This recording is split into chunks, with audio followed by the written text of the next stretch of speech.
চলো আজকে তোমাদের ঘুরিয়ে নিয়ে আসি আমার মামার বাড়ি এবং নিজের বাড়ির মাঝখানে থাকা একটি বাজারের মধ্যে বর্ষা মেলা থেকে। এটা ছিল মাঘী পূর্ণিমার রথের মেলা।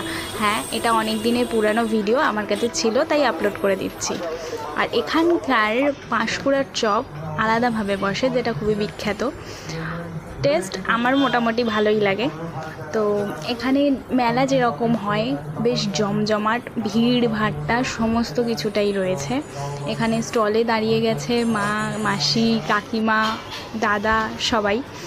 আর আমি ঘুরে ঘুরে দেখছিলাম কিছু জিনিসপত্র, কিছু রাইডসও রয়েছে এখানে। আর হ্যাঁ, চলো বিটিএস আর্মিরা একটু কমেন্টে হাই হ্যালো করে দাও। তোমাদের জন্য এখানে আমি বিটিএসের জিনিসপত্র দেখা শুরু করেছি। যদিও আমি বিটিএস ফ্যান নই, বাট তোমরা তো ফ্যান কেউ যদি থেকে থাকো অবশ্যই কমেন্টে অ্যাটেন্ডেন্সটা লাগিয়ে দাও। তো দেখে নিয়েছো রথ। আর এখানে আমরা